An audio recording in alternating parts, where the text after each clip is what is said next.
আদালতের নির্দেশে আচমকায় কয়েক হাজার যোগ্য শিক্ষক তাদের চাকরি খুইয়েছেন। তারপর তাদের জায়গা শহীদ মিনারের ধর্ণা মঞ্চে। নতুন করে ধর্ণা মঞ্চ তৈরি করা হয়েছে।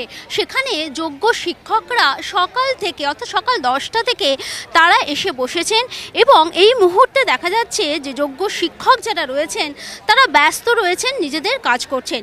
তারা সুপ্রিম কোর্টে যাওয়ার যে প্রস্তুতি, সেই প্রস্তুতি সম্পূর্ণভাবে সারছেন।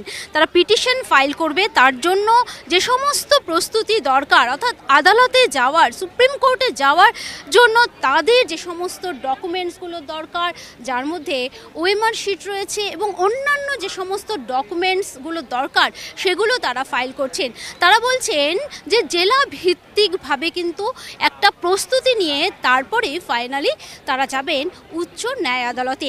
তবে তারা কিন্তু সম্পূর্ণ আস্থা রাখছে সুপ্রিম কোর্টের ওপরে। তারা বলছেন তারা তাদের বিচার অবশ্যই পাবেন, কারণ তারা যোগ্য শিক্ষক। যে আজকে স্কুল সার্ভিস কমিশন মধ্যশিক্ষা পর্ষদ আজকে সুপ্রিম কোর্টে মুভ করবে, মুভ করে তাদের যোগ্য, আশা করব যোগ্য প্রার্থীদের তারা সওয়াল করবেন। আপনারা কি আলাদা করে যাচ্ছেন সুপ্রিম কোর্টে? হ্যাঁ, আমরা আলাদা করে যাওয়ার প্রস্তুতি নিচ্ছি। সেই জন্য আমরা এই ডকুমেন্টস কালেকশন করে পিটিশনার হওয়ার চেষ্টা করছি। এই যে আপনারা যোগ্য শিক্ষক, তারপরেও আপনাদের এরকম একটা অবস্থার সম্মুখীন হতে হলো, এভাবে আপনারা কি মনে করেন এক্ষেত্রে রাজ্য সরকার বা এসএসসি কোনোভাবে দায়ী? তাদের না, তাদের একটা কমিউনিকেশন গ্যাপ নিশ্চয়ই আছে, কারণ হাইকোর্টকে তারা হয়তো কনভিন্স করতে পারেননি। আশা করব সুপ্রিম কোর্টে গিয়ে তারা তাদের সেই রেকটিফিকেশন করবেন, যে যোগ্য প্রার্থীদের সওয়াল করবেন এবং আমাদের ন্যায় বিচার দিতে তারা সাহায্য করবেন। দেখুন, এই মুহূর্তে না ভাবার মতো আর অবস্থায় নেই।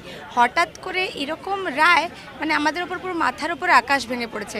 আমরা অবশ্যই আশাবাদী যে আমাদের তো পুরো সবাই যোগ্য, আমাদের যথেষ্ট ডকুমেন্টস আছে, এতদিন ধরে আমরা সেগুলো বারবার জমা দিয়ে এসেছি।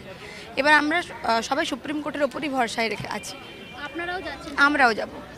কোথাও কি মনে হয় যে রাজ্য সরকার বা এসএসসির জন্যই আপনাদের এটা হয়েছে, কোনো মিসকমিউনিকেশন বা কিছু?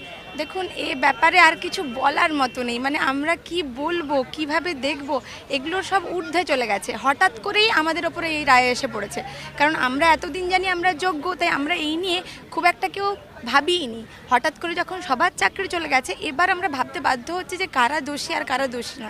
কিন্তু সেটা তো সবই প্রমাণ সাপেক্ষ, আমরা তাই আদালতের উপরই নির্ভর করব। খুব শীঘ্রই সুপ্রিম কোর্টে যাব। ম্যাডাম, আপনাকে বলছি, আমি নিজে ব্যক্তিগতভাবে আমি প্রথমে ক্লার্কের চাকরি করতাম, সেটা ছাড়লাম। তারপরে প্রাইমারিতে বেটার অপশান প্রাইমারি পেলাম, সেটা ছাড়লাম। তারপরে হাই মাদ্রাসায় করতাম, হাই মাদ্রাসায় ছাড়লাম। তারপর এটা বর্তমানে 9-10-এ চাকরি করছি, সেখানে আমাদের বলছে এখন পুরোপুরি প্যানেল বাতিল। আমি আমার ওএমআর শিটে আমাদের পাবলিশ করেছিল 9-10-এ, সেখানে আমি 41 পেয়েছিলাম। সে ওএমআর শিটও আমাদের কাছে আছে, 41 পেয়ে। তাহলে কোর্ট এখানে বলছে যে যাদের ওএমআর ম্যানিপুলেট হয়েছে তাদের বাদ দেওয়া হচ্ছে। ঠিক আছে, মেনে নিলাম, কিন্তু আমরা কি করলাম? আমাদের ওএমআর তো পাবলিশড হয়েছিল। ক্যামেরায় কল্যাণ মণ্ডলের সঙ্গে সোমা দাস, TV9 বাংলা, কলকাতা।